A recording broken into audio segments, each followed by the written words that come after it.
ടോക്സിലേക്ക് സ്വാഗതം. നമുക്ക് പരിശുദ്ധ അമ്മയോട് ചേർന്ന് ഒരു നന്മ നിറഞ്ഞ മറിയമേ ചെല്ലാം. നന്മ നിറഞ്ഞ മറിയമേ സുസ്തി, കർത്താവ് അമ്മയോടുകൂടെ സ്ത്രീകളിൽ അമ്മ അനുഗ്രഹിക്കപ്പെട്ടവളാകുന്നു. അമ്മയുടെ ഉദരത്തിൻ ഫലമായി ഈശോ അനുഗ്രഹിക്കപ്പെട്ടവനാകുന്നു. പരിശുദ്ധ അമ്മേ, തമ്പുരാന്റെ അമ്മേ, പാപികളായ ഞങ്ങൾക്ക് വേണ്ടി ഇപ്പോഴും ഞങ്ങളുടെ മരണസമയത്തും തമ്പുരാനോട് അപേക്ഷിക്കണമേ. അമ്മേ. അമ്മേ മാതാവേ, ഈ വചനം വിശ്വാസത്തോടെ ഭക്തിയോടെ ആത്മാവിൽ നിറഞ്ഞ് പറയുവാൻ അമ്മ എന്നെ സഹായിക്കണമേ. ഞാൻ പറയുന്ന വചനം ശ്രവിക്കുന്ന എല്ലാ മക്കളുടെ മേൽ അവിടുന്ന് പരിശുദ്ധാത്മാവിനെ അയക്കണമേ. അത്ഭുതങ്ങളുടെ ആളങ്ങളും രോഗശാന്തിയും വീര്യപ്പെടുത്തുന്ന അവരുടെ ഇടയിൽ, അവരുടെ ഭവനത്തിലെ, അവരുടെ കുടുംബത്തിലെ വർഷിക്കണമേ. അമ്മേ നന്ദി, അമ്മേ സ്തുതി. കർത്താവിൽ സ്നേഹവാചനങ്ങളെ, ഇന്ന് ഞാൻ നിങ്ങളോട് പറയാൻ ആഗ്രഹിക്കുന്ന വചനം, ഈശോ പറഞ്ഞു തന്ന വചനം ലൂക്ക 1:35. പരിശുദ്ധാത്മാവ് നിന്റെ മേൽ വരും, അത്യുന്നതന്റെ ശക്തി നിന്റെ മേൽ ആവസിക്കും.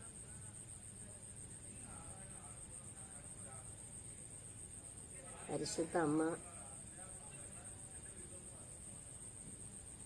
അമ്മയുടെ വീട്ടില് മുട്ടുകുത്തി പ്രാർത്ഥിച്ചുകൊണ്ടിരുന്നപ്പോൾ ഗബ്രിയേൽ മാലാഖ അമ്മയോട് വന്ന് പറഞ്ഞ വചനമാണിത്.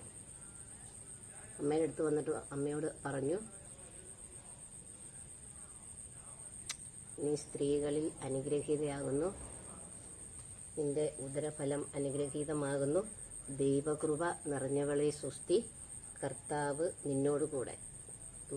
ഗബ്രിയേൽ ദൂതൻ വന്ന് പറഞ്ഞതാണ്, ദൈവകൃപ നിറഞ്ഞവളെ സുസ്തി, കർത്താവ് നിന്നോടുകൂടെ. ആ നിമിഷം തന്നെ അമ്മ പരിശുദ്ധാത്മാവിൽ നിറഞ്ഞു.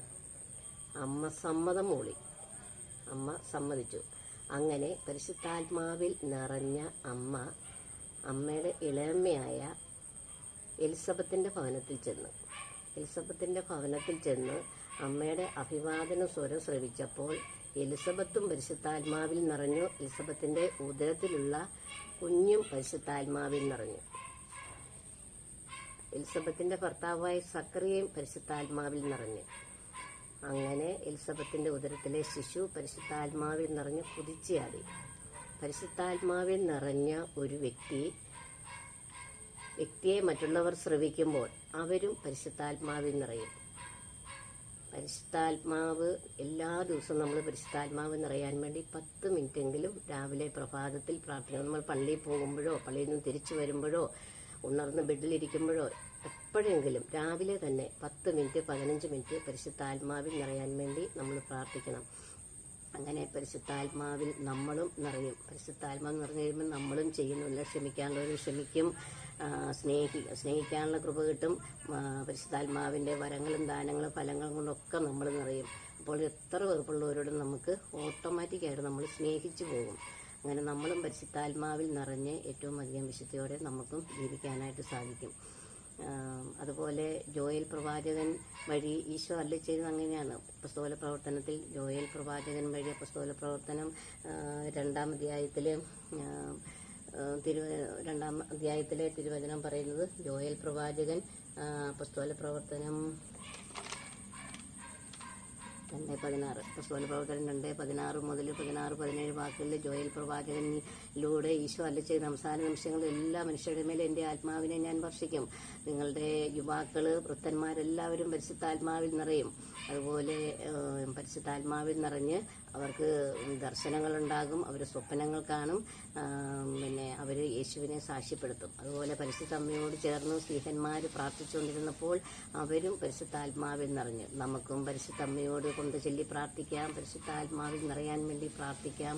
അങ്ങനെ പരിശുദ്ധാത്മാവിന്റെ, അതുപോലെ തടവറയിൽ പൗലോസും ശീലാസും കീർത്തനം പാടി ദൈവത്തെ സ്തുതിച്ചപ്പോൾ പരിശുദ്ധാത്മാവാണ് അവരെ അവിടുന്ന് കാരാഗ്രഹത്തിന് ചങ്ങലകൾ പിടിച്ച് രക്ഷപ്പെടുത്തിയത്. അതുപോലെ 3 ബാലന്മാര് തീച്ചൂളയിലിട്ട് ഭയങ്കര ആകാശം വരെ മുട്ടുന്ന പോലെ തീജ്വാല കത്തിക്കൊണ്ടിരുന്നപ്പോൾ ബാലന്മാരെ തീച്ചൂളയിൽ നിന്ന് രക്ഷിച്ചത് പരിശുദ്ധാത്മാവാണ്.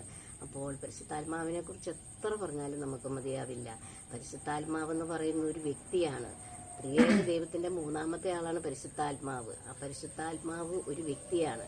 വ്യക്തിയായ സഹായകനായ പരിശുദ്ധാത്മാവ് ഈശോ സ്വർഗ്ഗത്തിലേക്ക് ആരോപണം ചെയ്ത് പറഞ്ഞു, ഞാൻ നിങ്ങളുടെ മേൽ പരിശുദ്ധാത്മാവിനെ അയക്കും. നിങ്ങൾ പരിശുദ്ധാത്മാവ് വന്നു കഴിയുമ്പോൾ നിങ്ങൾ ശക്തി പ്രാപിക്കും. ഞാൻ നിങ്ങൾക്ക് പരിശുദ്ധാത്മാവിനെ തന്നിട്ടാണ് ഞാൻ പോകുന്നത്. ആ പരിശുദ്ധാത്മാവ് ഞാൻ പോയി കഴിയുമ്പോൾ പിന്നെ എല്ലാ കാര്യങ്ങളും നിങ്ങൾ പരിശുദ്ധാത്മാവിലൂടെയാണ് ചെയ്യേണ്ടത്. ഞാനും വർഷങ്ങൾക്ക് മുമ്പ് ധ്യാനം കൂടിയപ്പോൾ കൂട്ടാശ്രമത്തിൽ പരിശുദ്ധാത്മാഭിഷേക ധ്യാനം കൂടിക്കൊണ്ടിരുന്നപ്പോൾ ഞങ്ങളിങ്ങനെ സ്തുതിച്ച് പ്രാർത്ഥിച്ചുകൊണ്ടിരുന്നപ്പോഴത്തേന് എൻ്റെ തലയിലേക്ക് ഇങ്ങനെ വെള്ളം വന്ന് ശുദ്ധജലം വന്ന് വീഴുന്ന പോലെ എനിക്ക് തോന്നി. അപ്പം ഞാനിങ്ങനെ കണ്ണു തുറന്ന് നോക്കിയപ്പോഴത്തേന് ആരും അവിടെ വെള്ളം തളിക്കുന്നില്ല. എല്ലാവരും നായിക്കാമറമ്പലച്ഛനും എല്ലാവരും കണ്ണടച്ച് എല്ലാവരും ഇങ്ങനെ പ്രാർത്ഥിച്ചുകൊണ്ടിരിക്കുകയാണ്. അപ്പോൾ എനിക്ക് മനസ്സിലായി, പിതാവായ ദൈവം സ്വർഗത്തിൽ നിന്ന് ശുദ്ധജലം തളിച്ച് എന്നെ വിശുദ്ധീകരിച്ചു തന്നു. എൻ്റെ സർവ്വ മാലിന്യങ്ങളിൽ നിന്നും പാപങ്ങളിൽ നിന്ന് എന്നെ ശുദ്ധീകരിച്ചു തന്നു എനിക്ക് മനസ്സിലായി. അതുമുതലാണ് ഞാൻ പരിശുദ്ധാത്മാവിൽ നിറഞ്ഞ് പിന്നെ ഞാൻ പള്ളിയിൽ കുർബാനയ്ക്കൊക്കെ മുടങ്ങിയിരുന്നു. ഞാൻ വിശുദ്ധ ബലിക്ക് പോകാൻ തുടങ്ങി. എൻ്റെ പാപങ്ങളൊക്കെ ഉപേക്ഷിച്ച് വിശുദ്ധിയിൽ ജീവിക്കാൻ തുടങ്ങി. അങ്ങനെ പരിശുദ്ധാത്മാവിൻ്റെ അത്ഭുതകരമായ ഇടപെടലിലൂടെയാണ് ഞാൻ ഈ വിവാഹ ജീവിതത്തിന് ശേഷം ഓരോ ദിവസവും ഞങ്ങൾ പരിശുദ്ധാത്മാവിൻ്റെ അത്ഭുത പ്രവർത്തനങ്ങളിലൂടെയാണ് ഞങ്ങൾ കഴിഞ്ഞു പോന്നുകൊണ്ടിരുന്നത്. അല്ലെങ്കിൽ ഞങ്ങൾ ഈ ഭൂമിയിൽ പോലും ഉണ്ടാകില്ല. ഈ പിള്ളേരെയൊക്കെ വളർത്തി ഞങ്ങളിങ്ങനെ മുമ്പോട്ട് ജീവിച്ചത് പരിശുദ്ധാത്മാവിൻ്റെ ഒറ്റ സഹായം കൊണ്ടാണ്. അതുകൊണ്ട് നമുക്കെല്ലാവർക്കും പരിശുദ്ധാത്മാവിനോട് നിരന്തരം പ്രാർത്ഥിക്കാം. പരിശുദ്ധാത്മാവിൻ്റെ വചനങ്ങൾ ഏറ്റുപറയാം. പരിശുദ്ധാത്മാവിൽ നിറഞ്ഞ് നമുക്ക് സ്വർഗരാജ്യത്തെ ലക്ഷ്യമാക്കി നമുക്ക് ജീവിക്കാം. പിന്നെ നമുക്ക് ഈ ലോകത്തിലെ ആഡംബരങ്ങളും ഭവനങ്ങളും ഒന്നുമല്ല. നമ്മളിതെല്ലാം വിട്ട് നമ്മൾ സ്വർഗത്തിലേക്ക് പോകണം. സ്വർഗത്തിൽ ഒരു ഭവനം നമുക്കായി ഒരുക്കാൻ വേണ്ടിയിട്ട് നമുക്ക് എപ്പോഴും പരിശുദ്ധാത്മാവിനോട് പ്രാർത്ഥിച്ചുകൊണ്ടിരിക്കാം. എന്നെ ശ്രവിച്ച എല്ലാ മക്കൾക്കും യേശുവിൻ്റെ നാമത്തിൽ നന്ദി പറയുന്നു. പരിശുദ്ധാത്മാവേ നന്ദി, യേശുവേ നന്ദി, പരിശുദ്ധാത്മാവേ നന്ദി, യേശുവേ നന്ദി, യേശുവേ നന്ദി. ഹല്ലേലൂയ ഹല്ലേലൂയ സിയാദിയ ദിയ ദിയ ലിയ മാറസെനി സിബ ഹലിയ റസുചിയ ബാലാറിനിമ സിബാല റസാന സിമ ഹലിയ. Thank you Jesus, thank you Jesus, thank you Jesus.